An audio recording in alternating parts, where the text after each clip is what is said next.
Yeah, I didn't turn my microphone back on. Good morning, everybody. Welcome to the Morning Night Live with your host, Dawg Knight. It's Memorial Day, and I just figured I'd do something appropriate before I get inappropriate. And so, thanks for being here. Good morning, everyone who's here. Good morning, Chicago Mike. Good morning, Rolling Bear. Good morning to the Ranting Monkey. Good morning, Maddie. Chicago Mike. All you need. And that looks like who it's here so far. Yeah, I've done that a few times. I've done it more than once. Anyway, let's here's the intro. I'll be back in a second.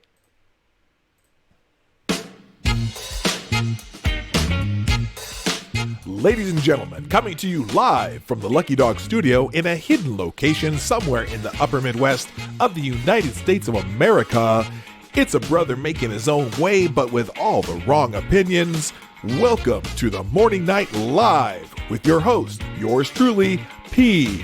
Dawg Knight.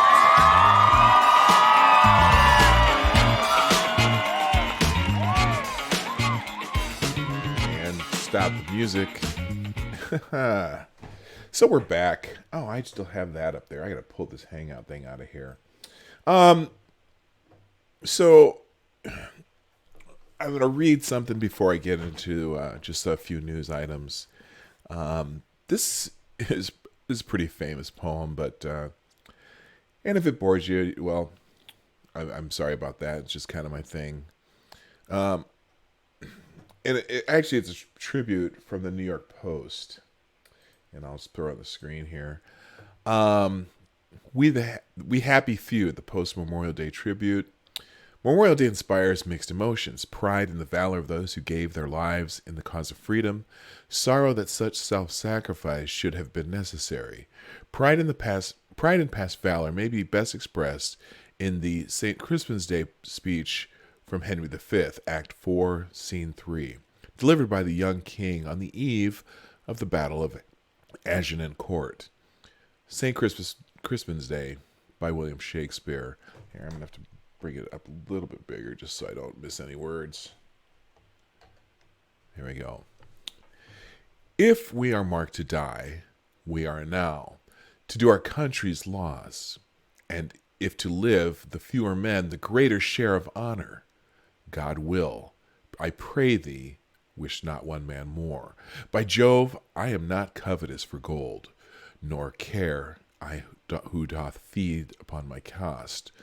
It yearns me not of men of my garments wear. Such outward things dwell not in my desires. But if it be a sin to covet honor, I am the most offending soul alive. No, faith, my cause, which wish not a man from England God's peace. I would not lose so great an honor as one man more, methinks, would share from me. For the best hope I have, oh, do not wish one more. Rather proclaim it, Westmoreland, through my host, that which he hath no stomach to this fight, let him depart, his passport shall be made, and crowns for convoy put into his purse. We would not die in that man's company, that fears his fellowship to die with us. This day is called the Feast of Crispin. He that outlives this day and comes safe home will stand a tiptoe when this day is named, and rouse him at the name of Crispin. He that shall live this day and see old age will yearly on the vigil feast his neighbors and say, tomorrow is St. Crispin. Then he will strip his sleeve and show his scars and say, these wounds I had on Crispin's day. Old men forget, yet all shall not be forgot. But he'll remember with advantages what feats he did that day. Then shall our names familiar in his mouth as household words. Harry the King, Bedford and Exeter, Warwick and Talbot, Salisbury and Gloucester, be in their following cups freshly remembered. This story shall the good man teach his son, and Crispin shall ne'er go by. From this day to the ending of the world, but we in it shall be remembered. We few, we happy few, we band of brothers, For he today that sheds his blood with me shall be my brother, be he ne'er so vile. This day shall gentle his condition, and gentlemen in England, now abed, shall think themselves accursed they were not here, and hold their manhoods cheap, whilst any speaks that fought with us upon St. Crispin's day.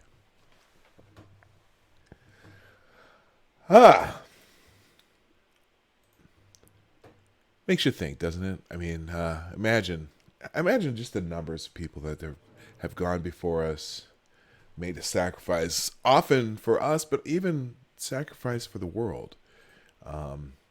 It's an immense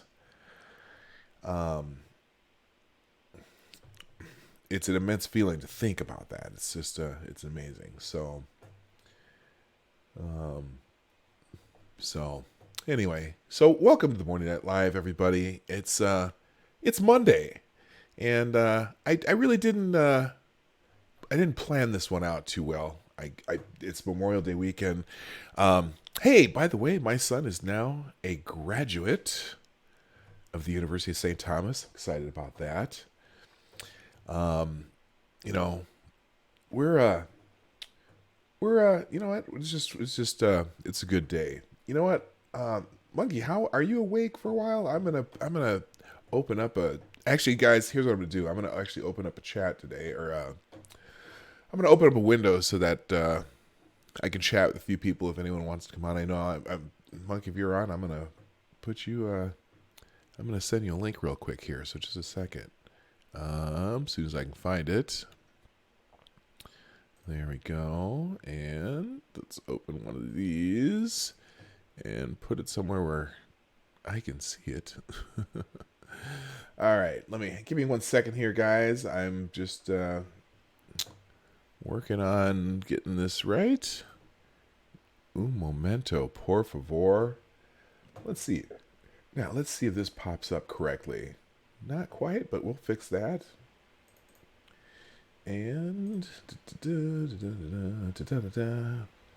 obviously, this is you get to watch me work my magic today. Not feeling super magical, but that's all right. Oh, that's the wrong one. Give me a second. Right, I'm figuring it out. Here we go. That's probably the right one. Ding. And let's see here. Let's move it to the other window. All right. Oh man, this is taking me way longer than I expected. And there we go. So, you know what? Hang on a second here. I'm also going to Maddie. Let's see here. All right, that should be good. All right, so let's do some news real quick, because there's a couple things that are kind of fascinating me. You know, I'm not real in tune to the elections in Europe, but apparently there's been a little rightward trend. Apparently not.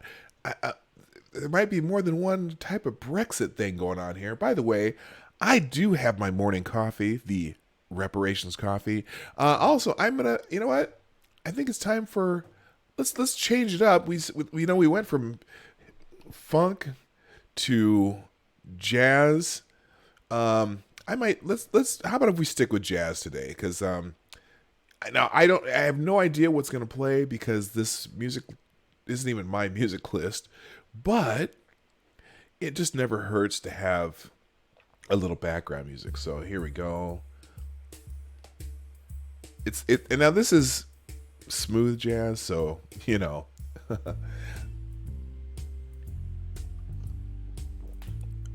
Okay, that's not bad. Can y'all hear that? Can you hear that from your end? I hope you can. All right.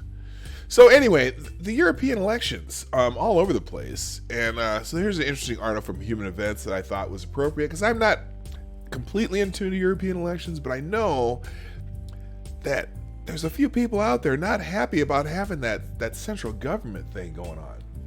like an all-powerful central government of unelected officials or pseudo-elected officials that really don't have the hearts and minds of their own countries in mind. By the way, a couple more people have popped in, so I'll say hi to y'all too. Like my MC, hammer time, and am I Satan yet? Now that's a new one. I've never seen that name up here before, but there you go. Good morning. Let's see. I don't know how to Memorial Day is, lest we forget, appropriate. I'm gonna guess yes. I don't know. I'm not sure. Anyway, let's talk about the European elections, because I'm trying to learn more about the world, and so let's read this article real quick. Because Europarl elects, Brexit booms, Le Pen beats Macron, Salvini surges, Greens gain, Initial analysis from the European parliamentary elections reveal major gains for Eurosceptics, but also for radical Greens and liberals. Yeah, it really just seems like the all over the world, we're going like this. We're getting farther and farther apart. But you know what? Sometimes that makes for the most healthy debate. All right, I'm going to turn this down so I can't hear it. All right. Results pouring in from the hard-fought European parliamentary election campaigns across Europe have revealed a massive voter disdain for the two big centrist blocs in parliament, and voter endorsement for radical parties all the way from the far left Greens to the harder political right. Whereas results evidently differ across nations, the broad themes of the night are: 1. Major Eurosceptic victories in Italy, France, and Britain. 2. An increase in the Eurosceptic alternative for Germany party. An increase for Green and Liberal Democrat parties across Europe. Humiliation for the pro-EU Change UK party, as well as the increasingly unpredictable UKIP. The big winners of the night in terms of personalities are, of course, Nigel Farage, Marine Le Pen, and Matteo Salvini. With the votes from many nations still coming in, Human Events understands the following. 1. The Brexit Party, endorsed by Human Events this week, are sweeping the board even in areas people thought they might struggle, such as the northwest of England. Number 2. Marine Le Pen would be willing to hand Nigel Farage the important presidency of a Eurosceptic supergroup for as long as Britain stays in the European Union. And number 3, the Social Democrat group in the European Parliament will attempt to do deals with the Green and the Liberal ALDE group in order to cobble together a kind of functioning majority in the European Parliament. Does anyone else besides me see kind of a, what's the word? A breaking up of the European Union, possibly? Could there be some dissent finally on having people in Brussels control way too much of each country's shit? There's some trouble in paradise. Hey! How you doing, my friend? I'm very good. How are you? Now I got to turn this back up so I can hear you. I almost didn't come on. Oh, that's okay. I'm in mess today. Oh, that's not good. What's going on, man? Well, no, not that kind. I'm an emotional mess today. Oh. It's this day. Oh, right.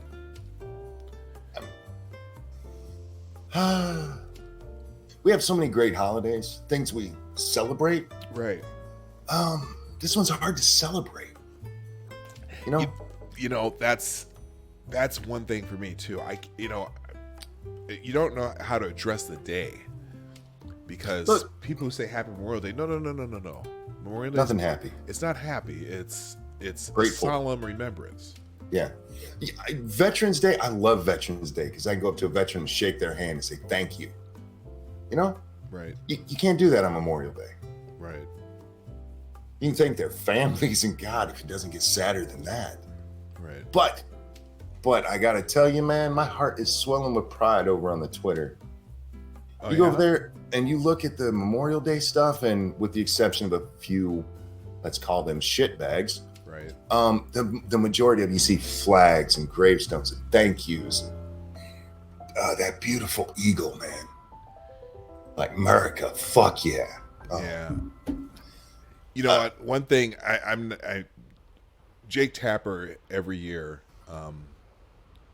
If you watch his feed, it's just nothing but either retweeting or telling stories of soldiers. Yeah. Or military people, and that's the one thing I can appreciate. I don't always like Jake Tapper. Jake Tapper's, I think he's a fairly decent journalist. Sometimes, except sometimes he's a dickbag. But when as far as this topic is concerned, he's second to none.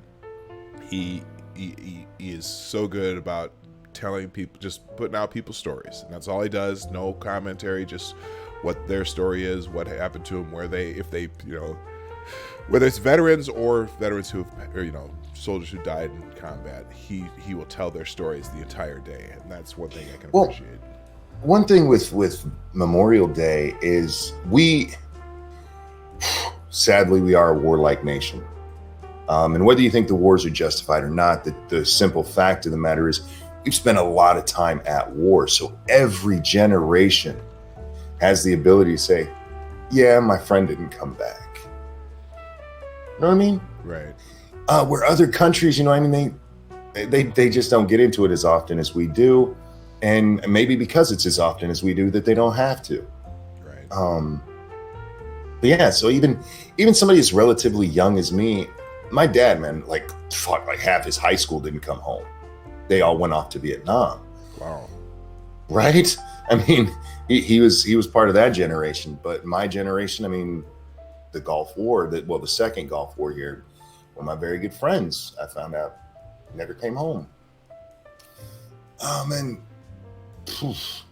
this day, man, this fucking day. Yeah. But I'm not here to bring you down. No, that's okay. I'm trying to get this out. I want to do. That's why I started the way I did. I wanted to focus on what the day is first. My dad was in Korea. Fortunately he made it back. He was fine.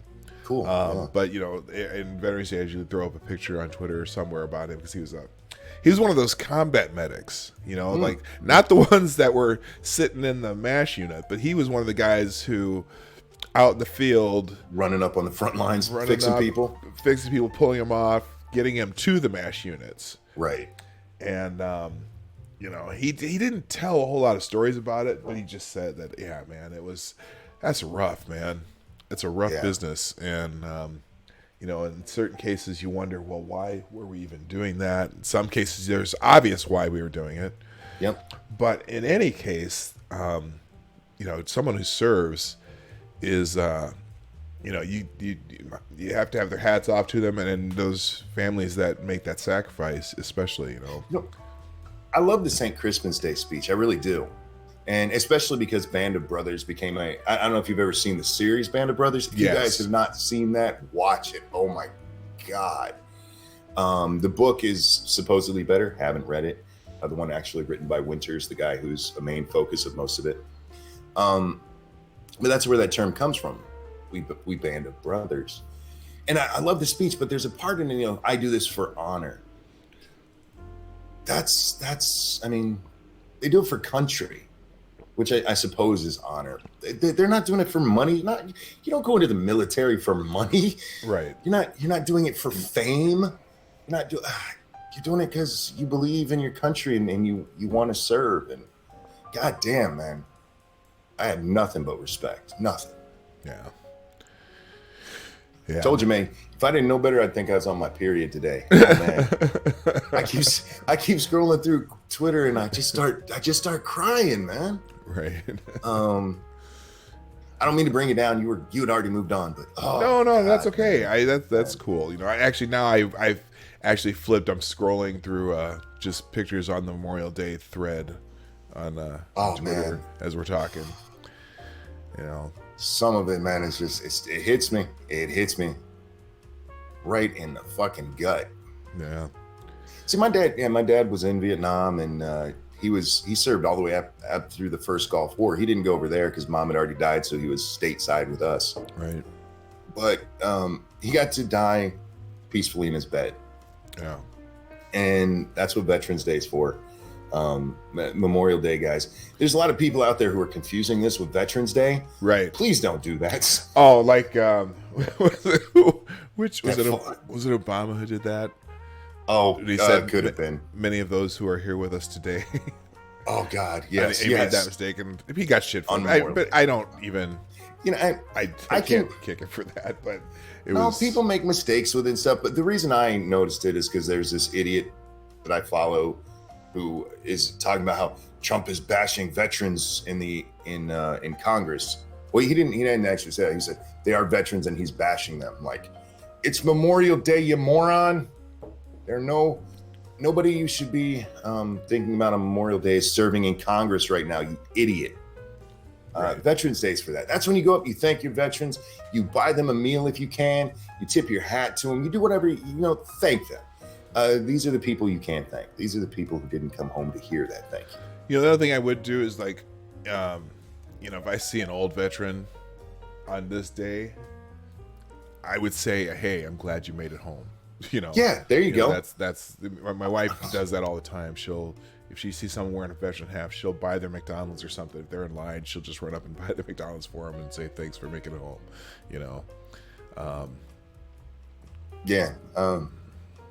You can still honor the veterans today. Yeah, like that is a perfect way. I'm happy you made it home. Can I buy you a meal? Right. Or something like, you don't even have to. Just, I'm happy you made it home. But the people that this is for are the ones who didn't. It really is. And man, what a sacrifice. I don't know if I could do it. I want to believe I'm that brave. I mean, I'm broken and have been, so I couldn't go in anyway. But I don't know, man. These are people who left their families to fight for us. Jesus Christ, man. Right. That is a solemn thing right there. Sorry. Now, moving on. No, I'm sorry. Oh, no, I was just reading this article of the European Parliament, which, man. Ooh, what a shit show that is. Crazy, isn't it? It's just a crazy trend. It's like, I think everyone's taking the cue from Great Britain. At least a lot of them are. I think there's just a lot of people, and I would be too, if we were a sovereign country, which we are, and all of a sudden we joined a coalition of countries from Canada all the way down to Chile. And all of a sudden there's this body in, say, I don't know, somewhere in Argentina making new rules for us, the United States. I'd be pissed off. I'm pissed off already that our government in Washington makes so many rules for people for me in Minnesota. Right. And our central government's already too strong here. That's why I don't know why I'm going to this, but when the people who are bitching about the Electoral College, it's like, the reason they're bitching about the Electoral College is because their person for president didn't win, and they don't, but you know what? I don't want California and New York to control all of our elections, because California and New York are so fucked up. I don't want their shit infecting our shit where I live. Well, that was the whole point of the union, is that we come together for these major things that we really need to. Mostly right. Defense. Mostly defense. That's pretty much the main one. We had defense. You have treaties, both economic and militarily. So a few things that you need a centralized government to do. And then the rest of it was like, okay, California, you go over there and you do what the fuck you want to. And Minnesota, you can stay up there and do what the fuck you want to. Right. But at least in that case, everybody knew they were joining a country. They were becoming a country where the EU is a trading bloc. Yeah, originally. That's what it's supposed to be. And now they're trying to make rules for everybody? Like, yeah. It was just crazy. Get an army? The fuck are you talking about? Yeah. For a trading bloc? I mean, and I think you saw that in the election, that a lot of people were like, okay, you guys are going way too far here. Yeah. Just way too far.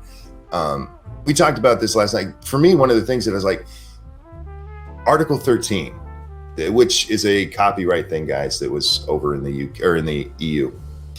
That to me is like, look, they're no longer just a trading bloc. This is a rule that's going to be implemented for all of them. Right. And the member countries don't get to go, I'm not part of that. They're just, nope, sorry, this is what we voted on. Wow. How's that democracy working out for you guys? Yeah, right. No, it's they did not vote to be a giant, a European version of the United States. Right. Because those countries have been sovereign way longer than the way we started. No shit. Yeah. Some of them helped us get here. And so some of those countries like, wait, whoa. Wait, what? Brussels is saying what? We got to do what? Motherfucker. And the sad part of it is it's not even many of their leaders who are doing it. It's actual grassroots stuff. It's their people going, look, it's not right for us not to be sovereign. And their governments are going, what? What do you mean? What do you mean it's not right? And they're having to be, look at Brexit. I mean, they're having to be dragged, kicking and screaming out of the EU. Right. To the point where the first prime minister who attempted to make it actually happen is having to step down because she was so bad at it. Did you see Paul Joseph Watson's video this morning? I have not yet. Oh my God. There's this comic in there.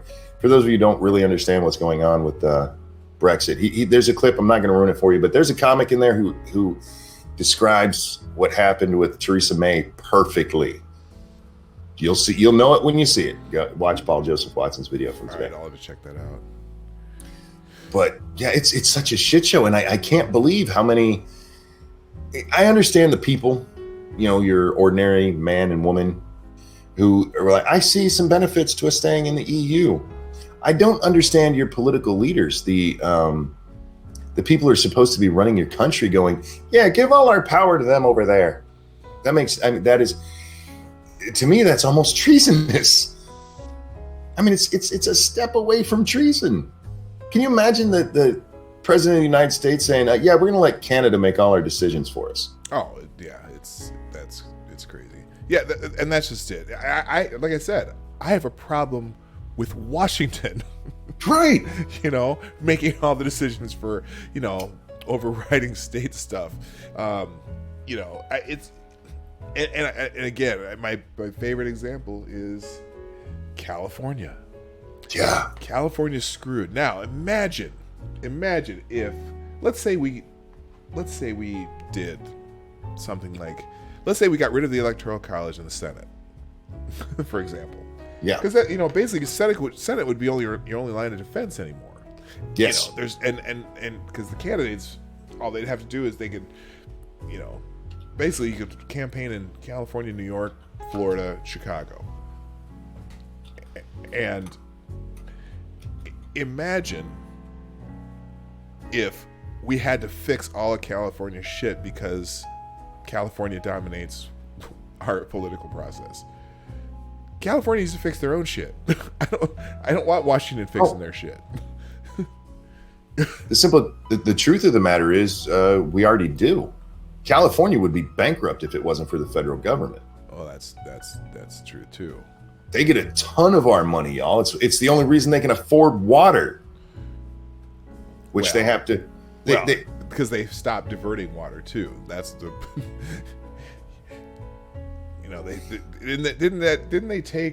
They stopped allowing water from some river to come south. I can't remember what happened there, but a big part of their water problem is because they're concerned about some endangered species. Well, they have a few water problems. One, a large part of the state is fucking desert.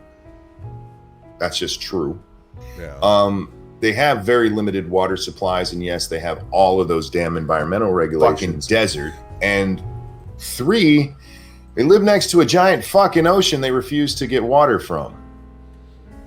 So we can't desalinate the water. That would be an issue. We got to buy it from Arizona instead, Yeah, I don't get that. Now there is a process for desalinating ocean water, isn't there? Yeah, they could clean it and make it drinkable. Yeah, they could. Yeah, so why don't they do that?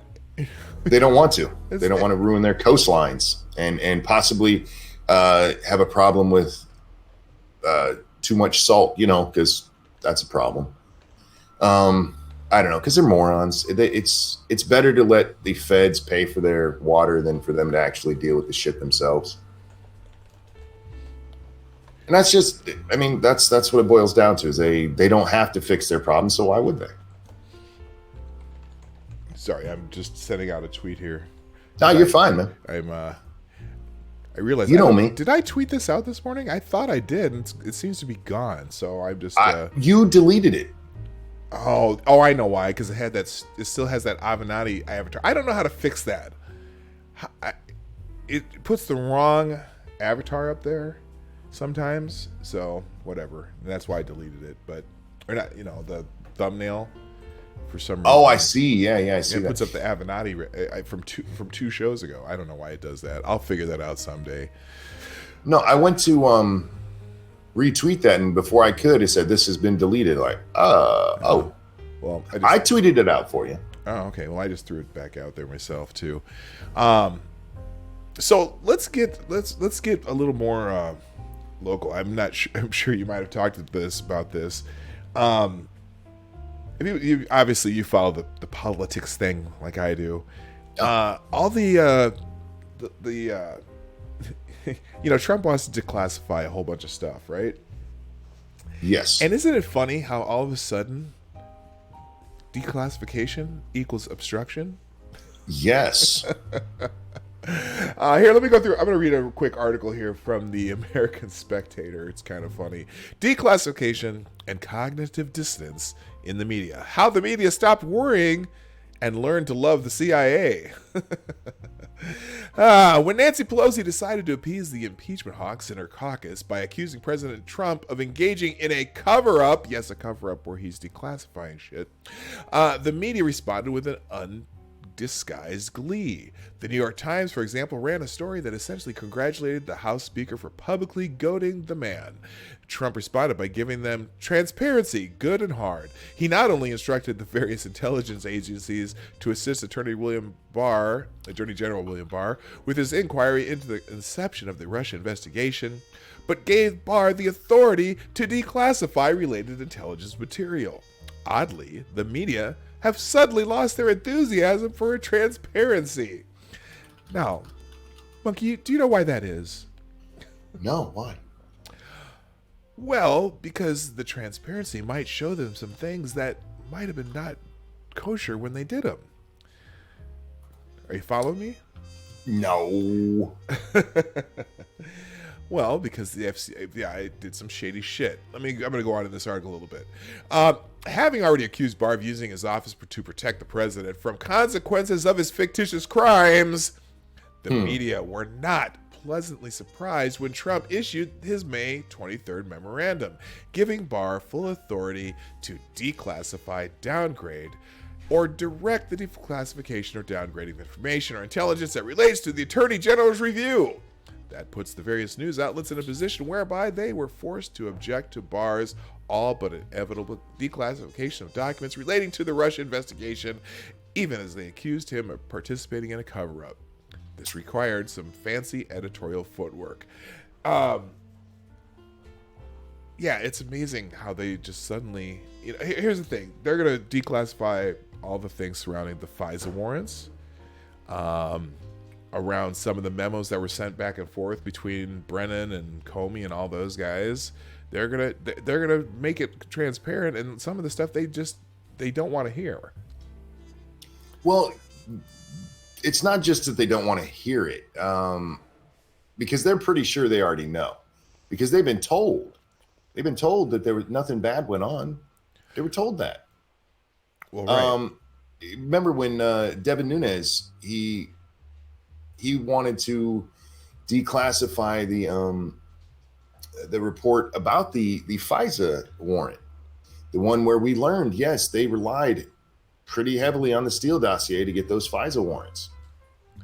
And so the press, even though it showed exactly what he said it showed, they're pretty sure, that there's not going to be anything in there. They're wrong, because the truth is there was stuff there before, but they don't even think that there's anything in there. They just need a reason to bitch about Trump and Barr.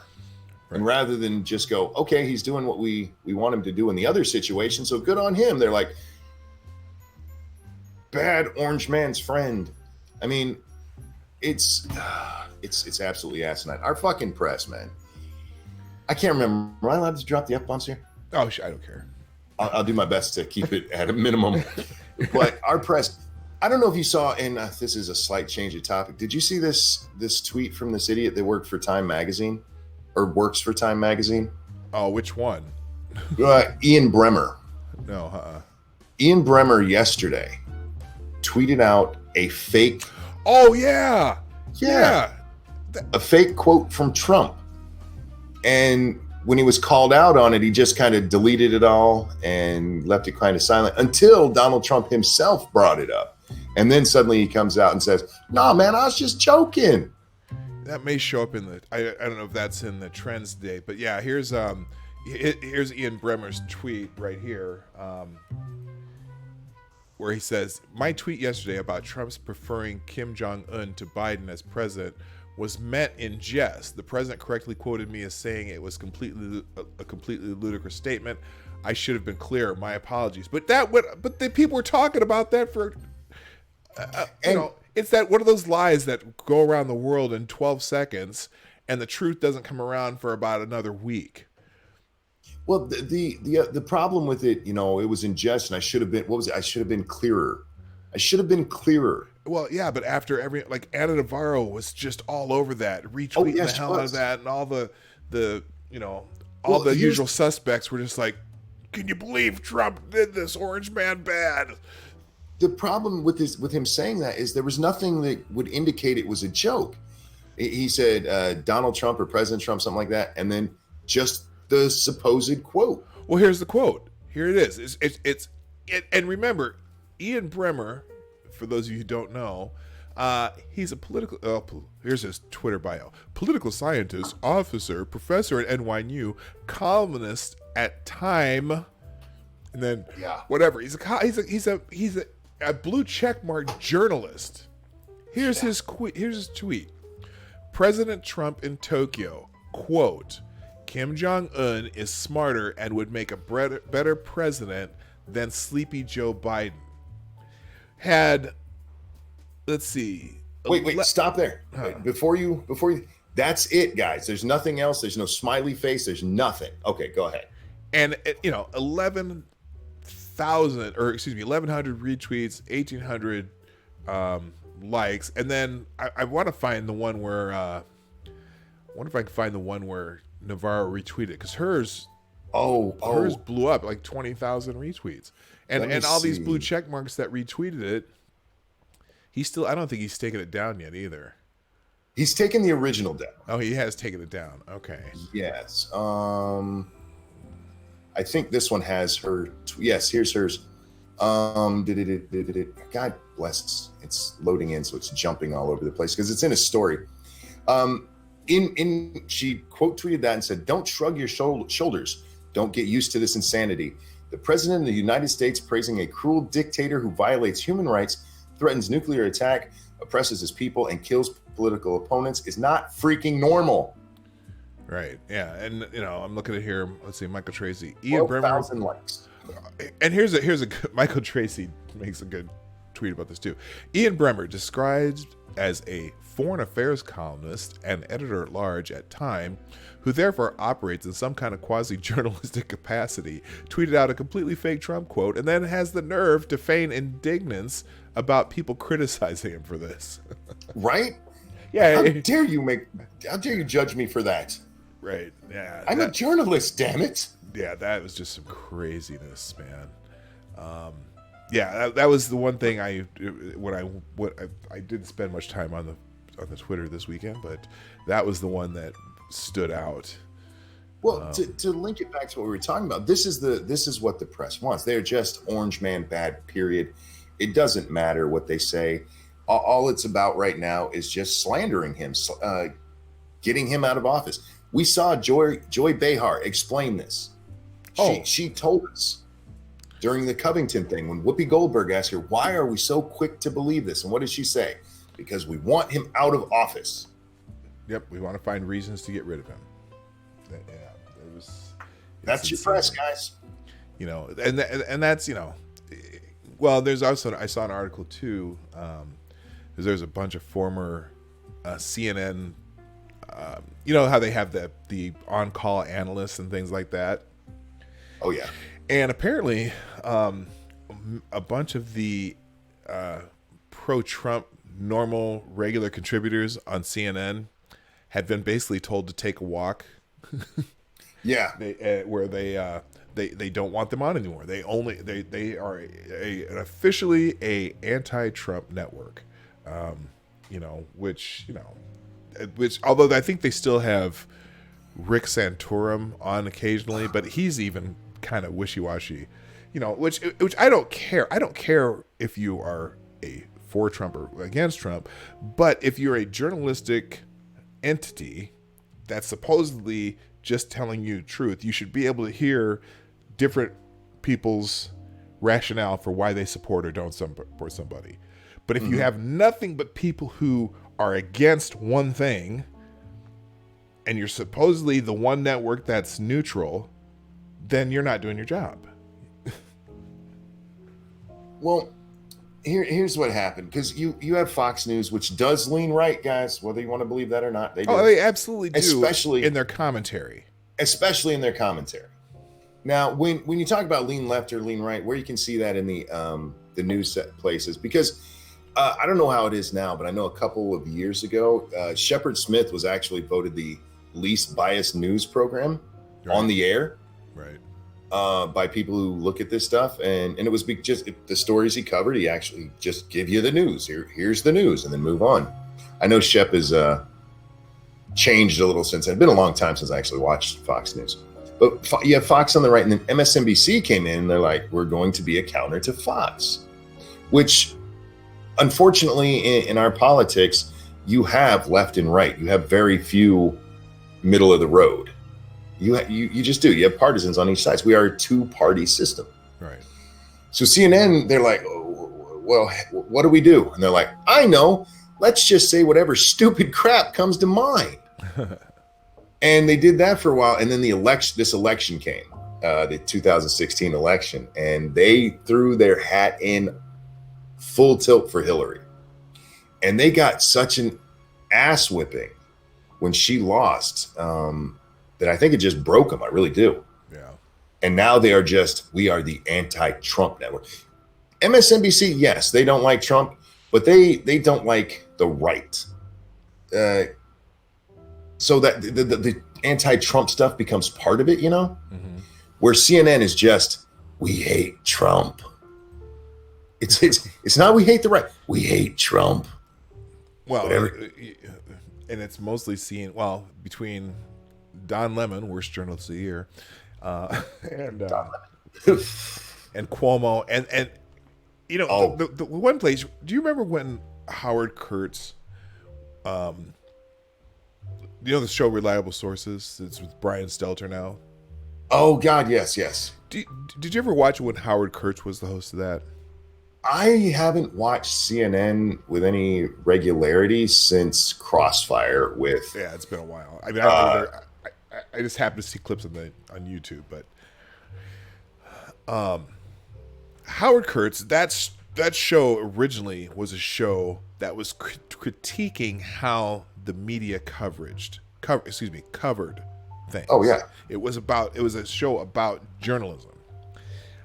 Brian Selters turned that into a show about President Trump. Yeah. Mm-hmm. And just that's just one of those examples where, you know what? The name of your show is Reliable Sources, but you parrot the same BS that everyone else does, even when it's BS. When the Covington thing blew up, they were all over the Covington kids. When the Jussie Smollett, they were, all on Jussie Smollett's side instead of just seeing how it was being covered. And so that's just another one of those examples where CNN is just like, you know what, we've decided to go all in on one side of the aisle, or one side of the story, one side of the narrative. And they, you know, they complain about Fox having a narrative, and yet all they are is a narrative now. Yeah. So it's annoying as hell. Well, all right. Well, let's move on a little bit, because I'm gonna actually just let's see what's trending on Twitter right now. Sure, let's do that. That's kind of what I do. So, which means I have to do a couple clicks here if I can find my damn. I'm not real organized today. I usually try to be more organized, but now, interestingly enough, well, of course, number one trending on Twitter day is Memorial Day, and the top. Well, Twitter Moments has something here. It just says, to mark Memorial Day, people are sharing heartfelt accounts in memory of those who sacrificed everything in the line of duty. And so, lots of, you know, like you said, I've scrolled down this. I was scrolling down this one earlier when we were talking, but you know, just remind people in the audience, don't wish a veteran happy Memorial Day. Just tell them you're glad they made it home. Yep. You know, so that's we're gonna skip that. The next one is never forget. Boy, a lot of, you know, what's kind of cool is most of the top things trending on Twitter Day are related to Memorial Day, which is that's a good thing. I mean, you always wonder how shitty people can be, and there's a few shitty people out there, but never forget is trending number 2. Monday motivation is number 3. We'll get into see what the top Monday motivation is. Celebrate all forms of progress. Be proud that you're making progress, whether it's big or small. You're moving forward to your dreams. So that was the top one from some place called the Visionary Music Group. And then the next one, what holds you back is not what you are, it's what you think you aren't. Well, that's a good one. And I don't know if you see the screen, this muscly woman here on the screen. I don't know. Anyway. And the third one has something to do with breastfeeding. So she popped her boob out. I'm going to skip that. Yeah, number 4 is God Bless America. Number 5 is Thank You for Your Service. Didn't we just talk about that? I'm curious. Okay. But at least the people who are putting Thank You for Your Service are putting up memorials to people, so that's good. Not getting it confused with Veterans Day. To all who sacrificed their lives to protect our beautiful nation, we honor and cherish you. Memorial Day, thank you for service. Never forget. Remember the fallen. Yeah, you know what? I may not be able to get through the trends today because everything's gonna choke me up a little bit. Well, look, I've stopped trying to fight that. I've actually cried like 3 times on stream. Yeah. Usually about my dad. Just throwing that out there. Right. But this one, man, this day, yeah. It's okay to be choked up about this one. If you're not, man, you need to actually sit and think about what we're talking about. Yeah. If you're in the U.S., if you're overseas, I get you going. I'm not choked up about it. I understand that. Right. But if you're a citizen, man, you know, they didn't fight my war. That's not the point. It's not. Right. So somehow we've helped a lot of people around the world not be in sort of change. So let's see. Here's a little article from CBS New York 2. New Yorkers honor military members at College Point Memorial Day Parade. Tara Jakeway got a front row seat to the festivities. What does Memorial Day mean to you? All the guys I left. I do this every year. I'm proud to honor the men who didn't come back, the women who didn't come back, said James Riley of Lake Ronkonkoma. Riley, a military veteran, served in our country in Vietnam and Korea. It's heartbreaking. So many men and women gave their lives for this country, added Herb Nowak, a Marine Corps veteran from Queens. Nowak, also one of the few, the proud, who served in Okinawa and the Mediterranean. No other organization in American history has done so much for this country as the military has, Nowak says. Both native New Yorkers were beaming with pride as they rode alongside fellow veterans in the College Point Memorial Day Parade. There would be no barbecues on the beach without them hitting the beach, a member of the NYPD Emerald Pipe Band said. The Emerald Pipe Band is heading to Normandy to represent New York on the 75th anniversary of D-Day next week.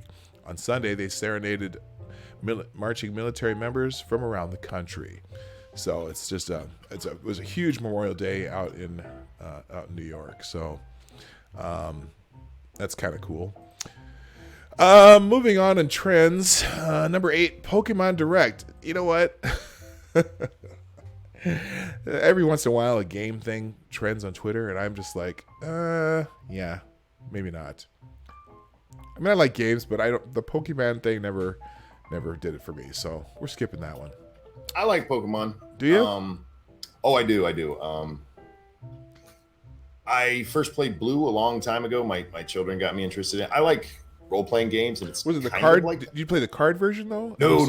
The video games. Okay.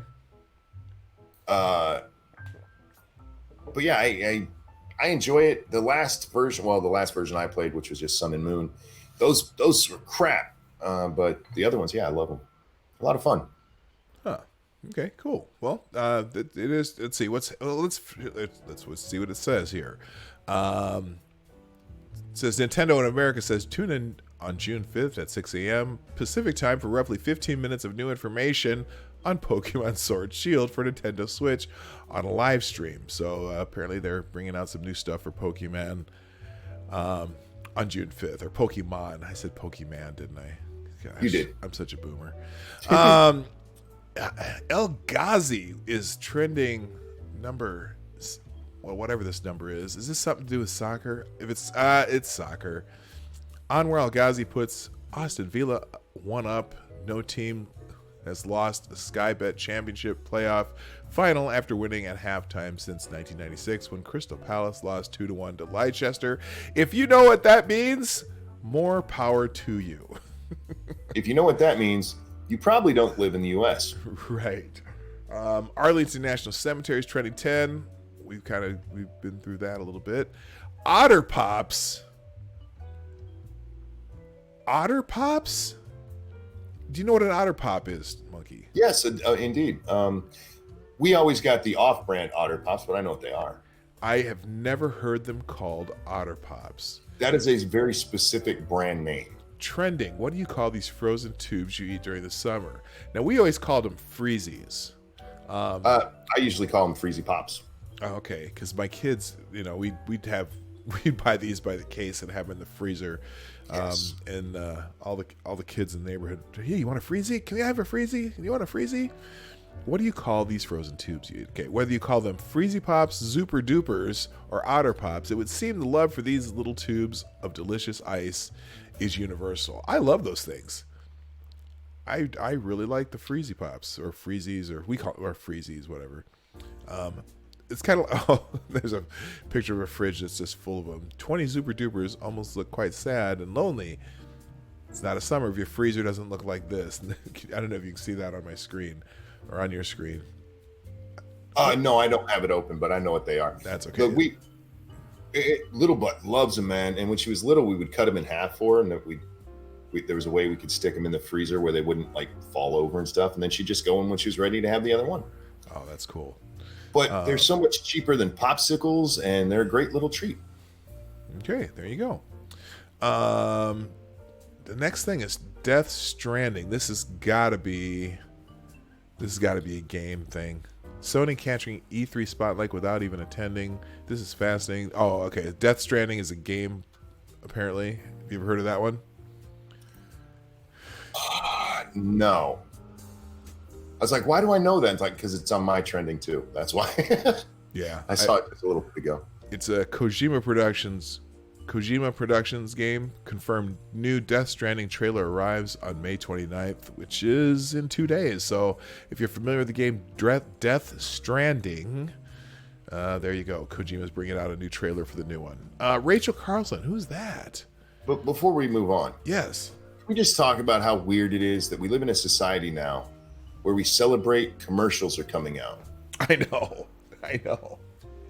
The games, I see that the gaming ones are always on trending on Twitter too. If there's some new update to a game or the new trailer, they're celebrating the trailer Yes. to a new game. We do that for movies too. It's like, if you go see this movie, you can see the new Star Wars trailer. Like, oh, if I go to this movie, I can watch a commercial. Right. Okay. It is kind of funny, isn't it? Yeah. Or even on, The worst. or the new trailers for movies trend on Twitter all the time. It's like the worst part is when you go over and watch it on YouTube, and you have to watch a commercial before you can watch a trailer, which itself is a damn commercial. Yeah, I broke down and pay the $10 a month. Oh, so yeah, you don't have to put up with that. Yeah, the rest of it do. Yeah, and that way, the thing is, when the other one, the reason I do that is so that when I go watch people's video, whether their video is monetized or not, they still get a portion of it. Yeah, I get that, and I do thank those of you who do that, because believe it or not, the number of people who use YouTube, who will actually use like YouTube Red or whatever the thing is, it's very small compared to all users. Right. But video creators, they actually make far more off of that little bit of revenue than most of us do off any ads. Oh, really?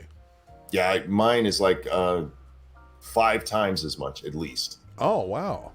Yeah. Well, I did not know that. Yeah. Yeah, no, that's why I do it.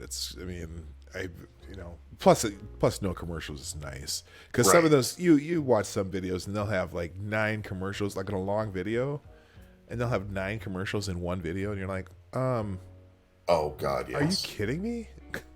Well, I've seen that on like 10-minute videos. Like, no, stop it.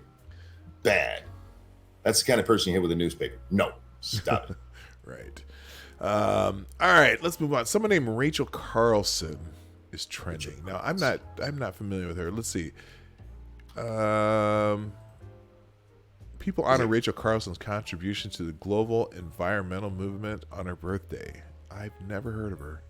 Rachel Louise Carlson was an American marine biologist, author, and conservationist whose books Silent Spring and other writings are credited with advancing the global environmental movement. Is Silent Spring, is that the one about the birds? Beats the hell out of me. I've never heard of any of this crap. You know what? Let's see. Today we alert the world to the environmental impact of fertilizers and pesticides, especially DDT. Yeah, Silent Spring is the book about DDT. Oh, she's the DDT bitch? Yes. The one where there was actually no evidence that there was anything wrong? Right. And they're celebrating. She still gets celebrated for that. Yeah, and it turned out to be just a complete sham. Or not a sham, but it's just she had no actual evidence. Yeah, there's no evidence that DDT was bad for anything. And so that's not true. That's not true. Malaria started to make a comeback.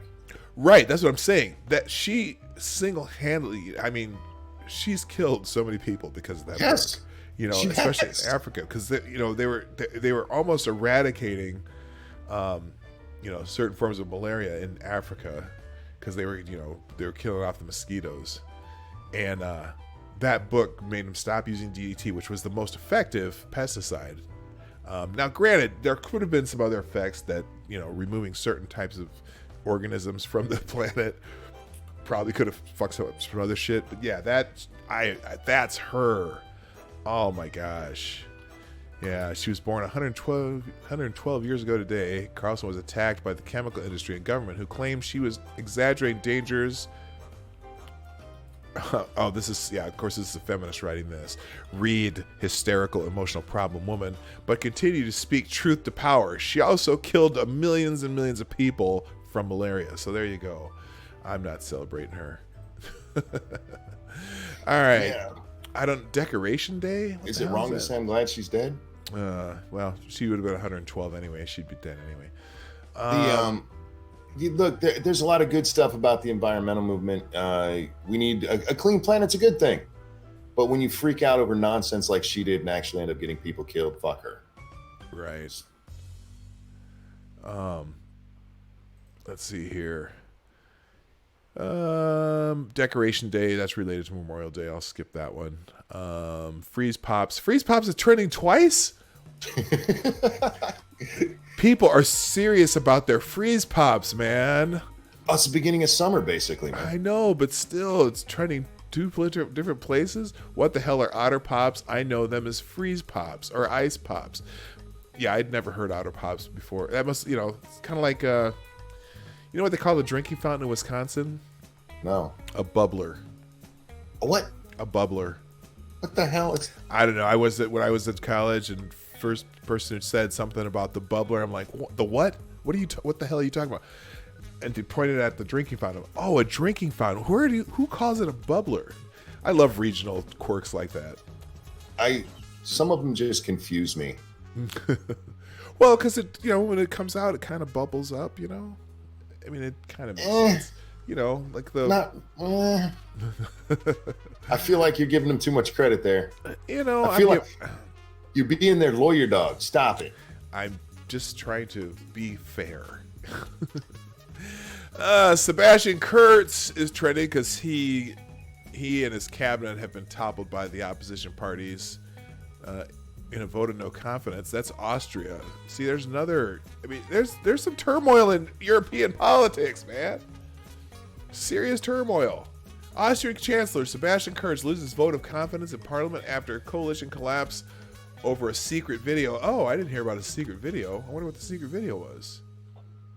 Let's see here. Have you heard of this guy? I've never even heard of him. Sebastian, what now? Sebastian Kurz. Okay, so here's the deal. No. They voted to remove Chancellor Sebastian Kurz and his government from office in a special parliamentary session. This is in Austria. His previous coalition ally, the far-right Freedom Party, backed the motions brought by the opposition Social Democrats. He's embroiled in a political scandal caused by a secret video which ended the coalition. I wonder if not James Damore. Who's the Project Veritas guy? Oh, fuck. What's his? Oh God, James O'Keefe. I wonder if James O'Keefe had anything to do with that. The Austrian president must decide who will be the chancellor. This leader. Okay, I want to hear about the video. What video brought this dude down? Let's see here. I'm always curious of kind of stuff. Oh, here we go. What's the video scandal about? It was widely labeled as Ibizagate after the Spanish island where the video was recorded. It was secretly filmed in 2017, just before the election, which saw both the FPO and Chancellor Kurz's party perform well. In the footage released by German media, Freedom Party leader and Vice Chancellor Heinz Christian Strache can be seen relaxing and drinking for hours at a villa with FPO Parliament Group leader Johann Gudenus, while they meet a woman purported to be the niece of a Russian oligarch. Mr. Strache appears to propose offering her public contracts if she buys a large stake in the Austrian newspaper. So this is just some bribery, some scandal. Apparently, it's bringing down half the government of Austria. Okay, I thought it'd be something more interesting. I was hoping it'd be something really freaky or something. So over there, I mean, stuff we'd consider freaky here, they're like, yeah, that's Monday. True, that's true. Okay, so why is Vincent Price trending? Vincent Price was awesome. He was a gourmet chef, a fine art collector who donated money and art from his private collection to colleges in East LA. He was also a huge supporter and advocate of LGBT rights and despised racial and religious discrimination. Vincent Price rules, but it was his birthday. It's his birthday today. Oh, okay. Don't know how old Vincent Price was. Did you ever? I'm sure you're old enough to remember Vincent Price movies, or just Vincent Price in general. Oh, well, look, for my generation, Vincent Price was the guy at the end of Thriller. Right. That's how I learned him. I know he was on Scooby-Doo. True. I never watched any of his movies. I know he did movies, but yeah, for me, it's all about the end of Thriller. I think he was kind of the inspiration for the Count. Yeah. Good. Yeah. Bond. Anyway. Oh, I don't know. My phone's going off. Yeah, but he basically, if you're not old enough to know who Vincent Price was, he was known for horror movies. His genre was horror, not horror movies. And if you ever want to go see some just interesting black and whites, go look up Vincent Price and see if you can find any of his movies on Netflix or things like that. But basically, often played vampires and just ghoulish people and just creepy dudes. So he was kind of the who's the dude that played? He was kind of the guy who played Freddy Krueger, but in an earlier generation. I can't remember that dude's name either. Robert Englund? Robert, yeah, he was kind of the Robert Englund of the 40s, 50s, 60s. Yeah. So he's got a creepy dude, and it was funny because I remember he was on Sesame Street once. In fact, here's a picture of him on Sesame Street. But I just remember that because I was a little kid when Sesame Street was new. So there you go. So that's kind of it for the trends on Twitter. So now I'm just kind of, we're going to just scroll to the beginning and see who's talking about shit right now. Oh, here we go. I could fill a novel with the number of these. Oh, yeah, Sinatra had a video. Got, what's this? After reviewing your video. It's not suitable for all advertisers. Yeah. I still haven't gotten one of those. I'm surprised. Maybe it's because I don't have enough numbers and not enough people watch, but you'll only get one of those if you challenge a little yellow circle. When your video gets demonetized, right, what you do is you there's a little I want to challenge this button that you click on. It's click for manual review, and 99.9% of the time mine is shot down, and it comes with this exact thing is what they read to you, or that they send you, and they switch out the link for the actual video. So yeah, I get these all the time, and I have a whole mailbox full of them because I never clean up my email. Okay, I'm scrolling down Twitter, and this is something that you actually responded to. What's that? The meat cleaver stainless steel urethra stretcher. Oh god. Oh god. What the hell?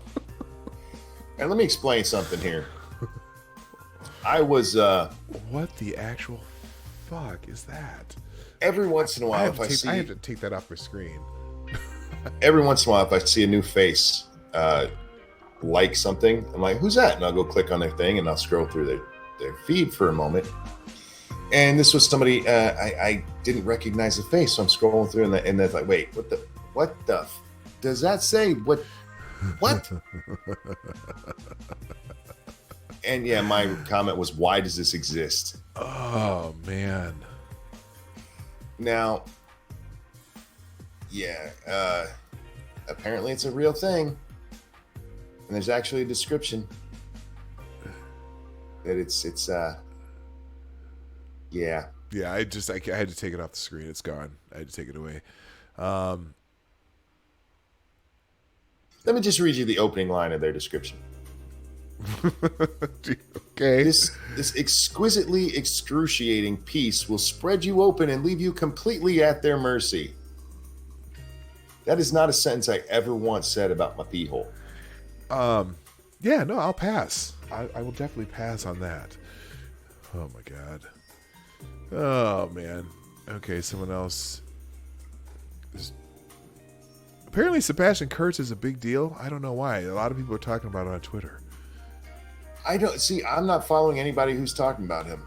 Yeah, Laura Walker, she's a former conservative, anti-Trump. She's a super.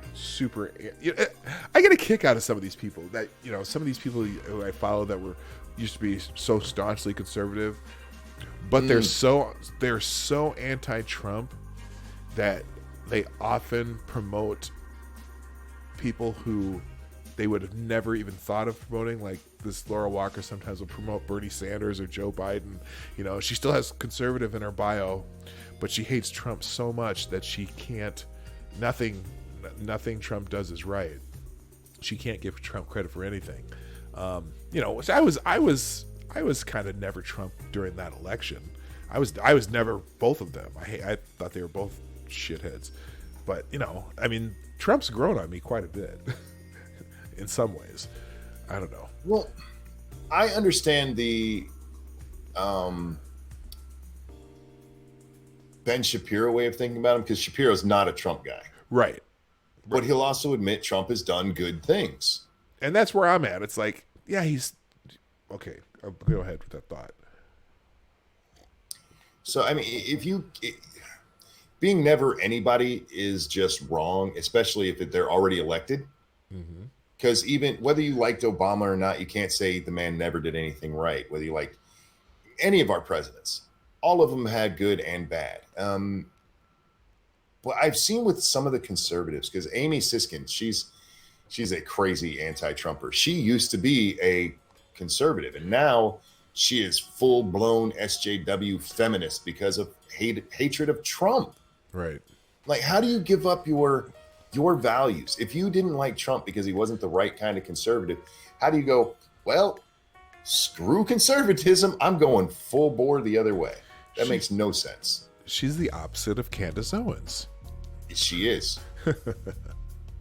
Oh, now here's a guy. I don't know if you're familiar with Tim Black. He's a progressive left, but he's pretty honest. Like he was, you know, he doesn't believe in all the Russia bullshit and whatnot anyway. But he's clearly a very progressive left. And this is, you know, we were talking about Memorial Day earlier, and this guy's a super anti-war left. But this statement I thought is really good for someone who's completely anti-war, like crazed anti-war. He says, "I would never cheer for an unnecessary war, but I have the utmost respect for the men and women whose lives were cut short in those engagements. I'm sorry for your loss. Happy Memorial Day." Now that, you know how you see some of the assholes just completely trashing military people today? I think that was, as I read that, I don't know why that caught my eye, but at least that's a very respectful way to talk about this day. You know, he's not making any jabs at the people who fought. I don't know. Yeah, no. There. I saw Ilhan Omar's tweet. She said, you know, today is the day we remember those who served, and that we need to take care of those who have, whether they're mentally or physically broken, and fight for a world where they're not put in harm's way. And that is a good way of putting things. I hear people say, you know, I support our troops by being anti-war. That's great. That's great. As long as you still notice that the ones who did die did it in your stead, man. Don't ever take it out on the soldiers. Right. Yes, and then there's the typical people who are going to use the day to dump on Trump, dodge military service, then dodge paying taxes to support those who answer the nation's call. Citation needed. Oh man. So what else is going on? What else did you guys talk about last night or this morning? I didn't. I saw you on, but I didn't stay awake long enough. God, let's see. We talked a lot about the whole Brexit thing. Well, the Brexit party and how UKIP got their butts handed to them. And that's a big deal because, at least in the YouTube world, Sargon was running as a UKIP candidate. Oh, that's right. And him and Dankula? But there was an article in The Guardian that some lady who works in UKIP has basically blamed Sargon for UKIP taking the butt whipping they got. Which, I mean, that's not really fair, but it's still, I mean, I can see the point being made. Yeah. I don't think he helped them at all. But I don't think he's well enough known to hurt them at all either. Even though they made a big deal about it. Sorry, go ahead. Well, no, you're not. Here's where you're wrong on that. He's not well known enough to have helped them a lot. He did help them. If you look at polls, they got a little boost in the polls when him and Dank joined. Yeah. But his story, all of the garbage that the press was throwing around about that, did make it so that anybody associated with UKIP got smeared with this crap. Right. So I don't think it's fair to blame Sargon for it, but it did happen because of Sargon, if that makes sense. I'm not blaming Sargon for it. But I see the point she was trying to get at there. They just got so bogged down. What really happened to them is Nigel Farage went off and said, no, I'm going to make my own party. That's what happened to UKIP. Well, absolutely. And all the mess with Theresa May and all those votes on Brexit, I think it was probably a smart move on his part, obviously, to do that. Because it made it a one-issue party. And which rarely works, but in this case it did. Yeah, so we talked about that quite a bit. What else did we... I don't remember what we talked about after that, to be honest with you. That's all right. Because to me, that's the big story. I love politics, and even though it's not American politics. And I really am fascinated by Carl Sargon, guys. Carl Benjamin. I'm not outing him. I mean, the man ran under his own name, for fuck's sake. He didn't run as Sargon. Right. But I am fascinated, one, by a member of the YouTube community actually going out there and running. That is impressive to put yourself out that way. Right. And he got a lot of crap for it from gigglers on the site. Oh, it did give Christy Winters more to talk about too. Oh, sure. Well, I'm sure it did, but I've been barred from seeing her for a long time. You know what's funny? So I haven't really paid attention to her probably in 2 years. Although I'm subscribed to her because I subscribed to everybody who argued back and forth about things. So if you ever argued with somebody, I probably followed that person too. But I haven't really paid attention to her. She still talks about Sargon almost every stream or video she does. Oh, I'm sure. Yeah, that's her bread and butter, man. It's the only thing she talks about. I mean, she is. I don't see anyone obsessed with anyone as much as I've seen her obsessed with Sargon. It's so funny. Her and Kevin Logan, every stream. Because I went back and just kind of looked at what they were talking about occasionally, and every stream they talk about him. This has been going on for 5 years. I think the last time I actually watched something of hers was the one where she tried to convince us that Sargon wasn't being sarcastic when he really was, and she actually broke out some internet definition of not just definition, but internet how-to on how to be sarcastic. I laughed so hard at that damn video. I think good on him for trying. I think he should have known better, though, to be honest. He wasn't gonna win. He should have known the attacks were gonna come because, one, dude, you're in the UK. They're more sensitive than we've ever been. And he should have known those attacks were coming and maybe prepared a bit better for him. I think he needed a PR manager at the very least. But him getting blamed for it, that to me is just like, no, you can't blame him for that.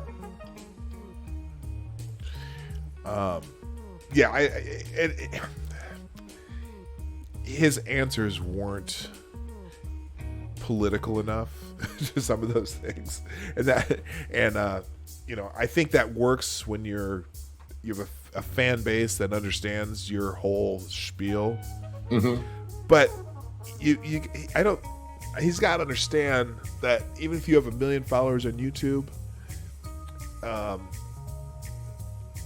very few of them live where you live. Right. Very few of them have ever heard of you. Other than maybe a news article that tried to trash you about something. So when you have all this body of work that there's plenty of people who find many reasons to trash you, and no one knows who you are. It's not like he has 15 million followers in Great Britain. Right. He has 1 million followers. Probably, I guess, I've never even looked at it, but I would guess 60% of his followers are in the United States. Oh, I would, yeah, At least. I'd agree. And then, scattered out throughout other places. But because he talks about, he talks about American things as much as he talks about anything. So, or at least, all the stuff that he talks about, applies to people here. So, all you need says he knew he wouldn't win. It was a great PR stunt. It would have been a great PR stunt if he would have got a little more of the vote, if he made a decent showing in the vote. If he'd come out and said, look, I know I'm not going to win. I'm just here to point out how dumb you guys are. Okay, then you get your good PR stunt. He treated it like it was going to be a real campaign. And I think that hurt him. Yeah. I don't think he's going to lose anything from this. I think we talked about, he could write a good book out of this and make a lot of sales out of it, Yeah. He got some experience in the real world of politics. He got to be the one that the press was just hounding, even though the press knew they were full of crap.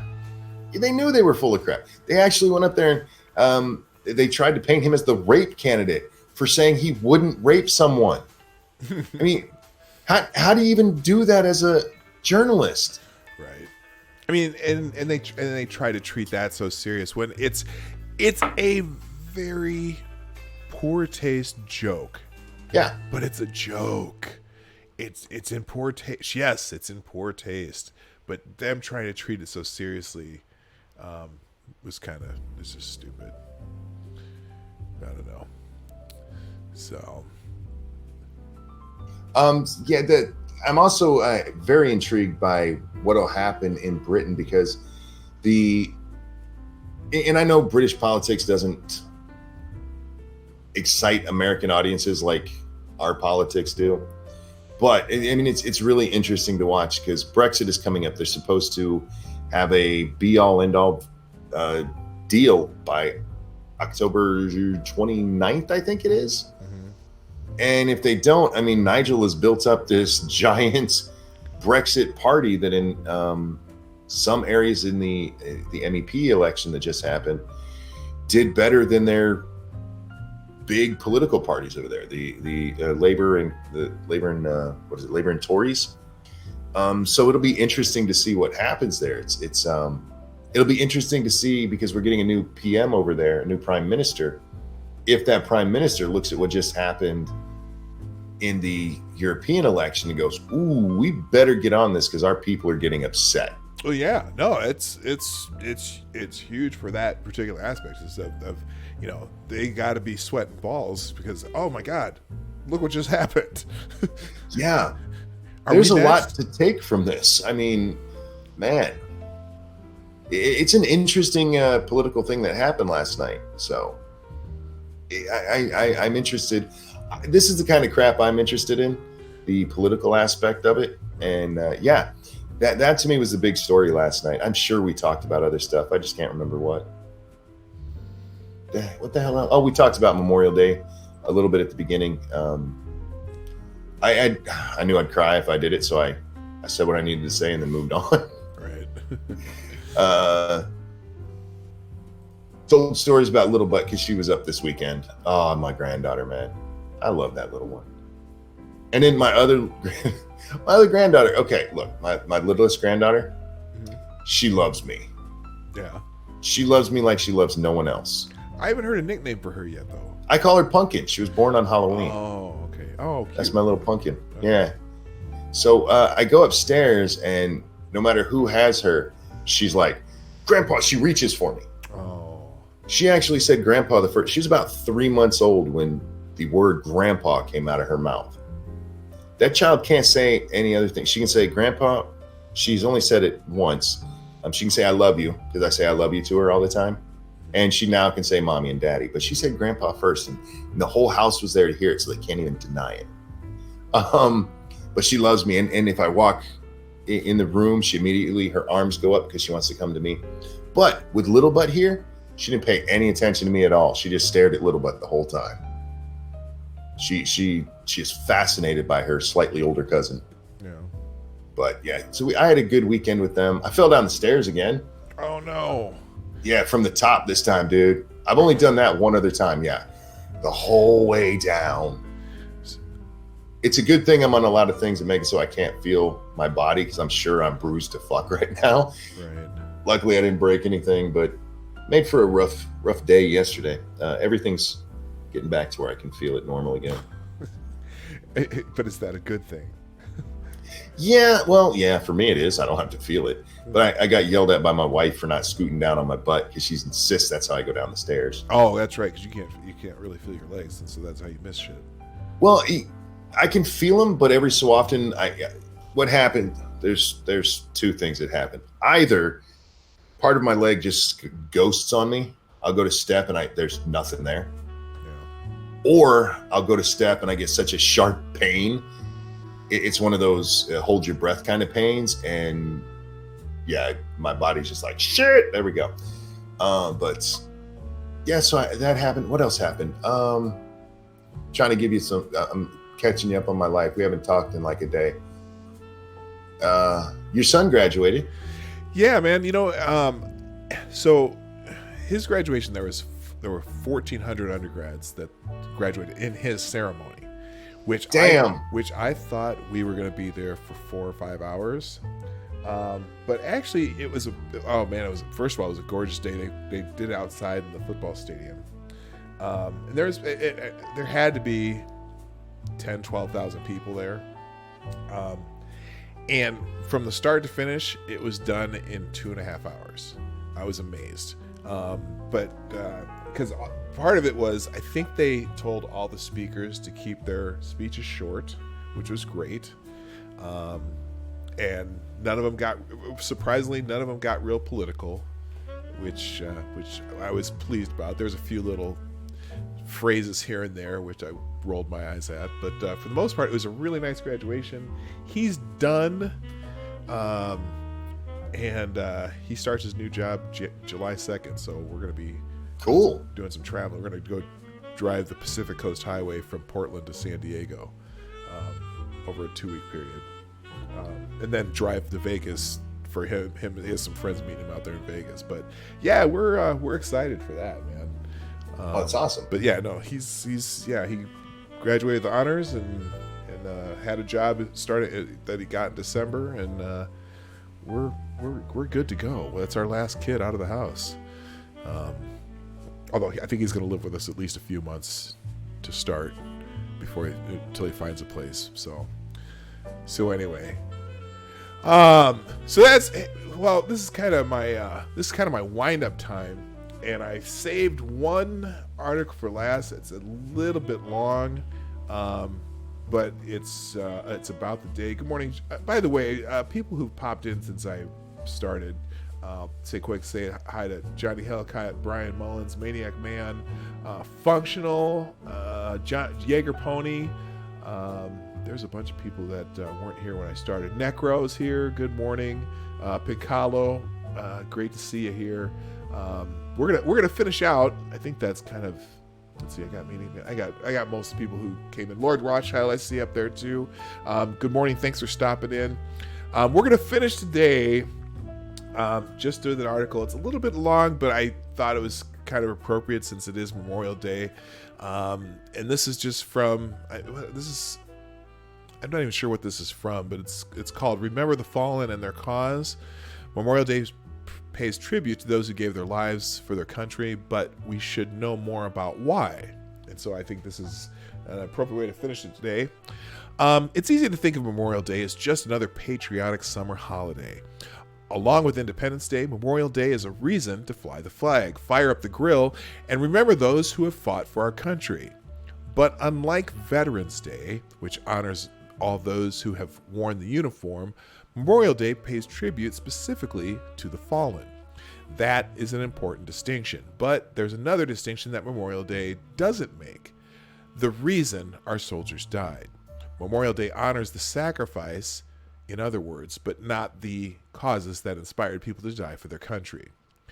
The United States does not commemorate the end of specific wars. In 1954, Armistice Day became Veterans Day, dissolving the remembrance of World War I in favor of a more universal tribute.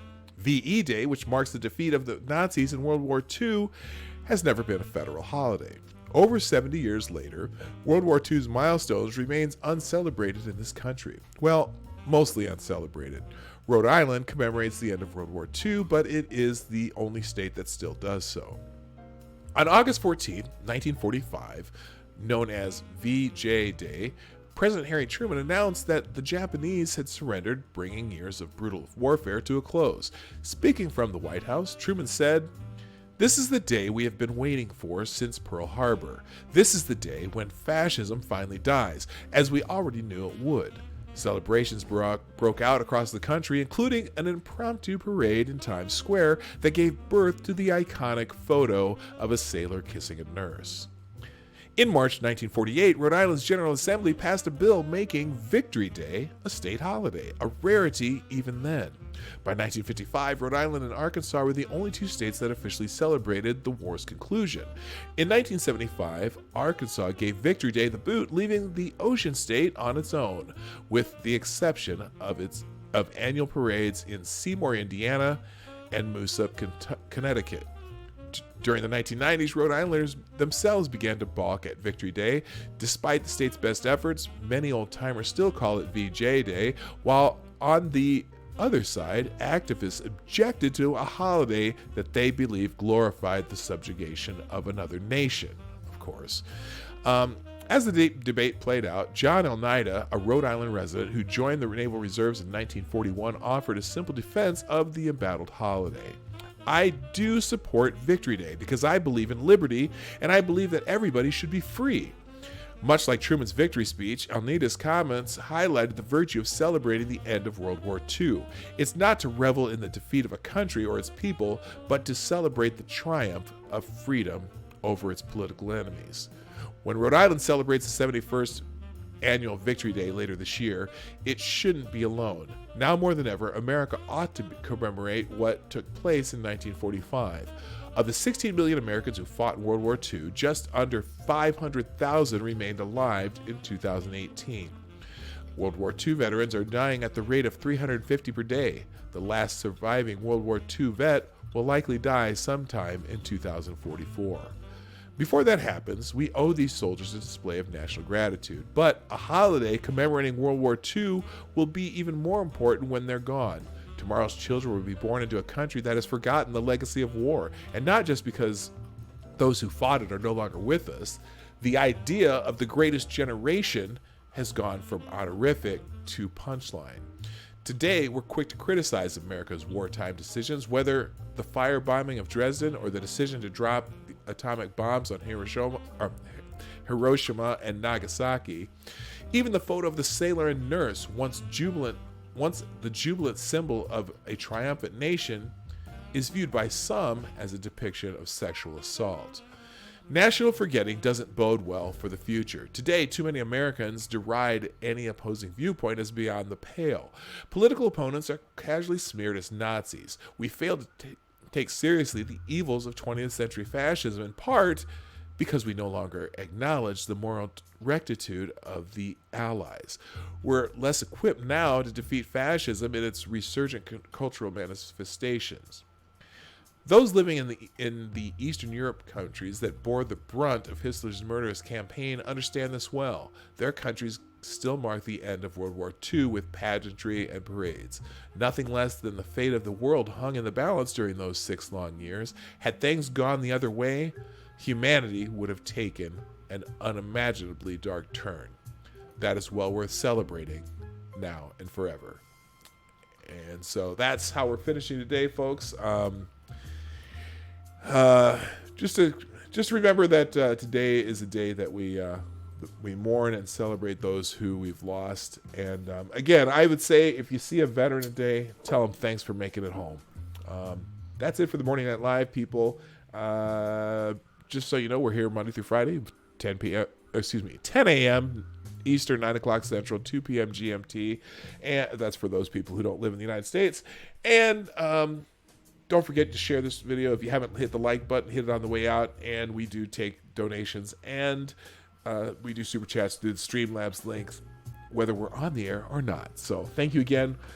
This has been the Morning Night Live. My name is Dawg Knight, and I am out of here. Bye. Hey, this is Dawg Knight, and I want to thank you for joining me today on the Dawg Knight channel. Before you go, if you like what you saw and you're not already subscribed, please make sure that you hit the subscribe button down below, and definitely click that bell that pops up afterwards so you'll be notified when I post new videos or when we go live. I broadcast my live show, The Morning Night Live, Monday through Friday, 10 a.m. Eastern, 9 o'clock Central, and 2 p.m. GMT. A special thanks to all supporters of this channel who share our videos on social media and who make donations through our Streamlabs link in the description below. Thanks again, and until next time, I'm Dawg Knight, and I'm out of here.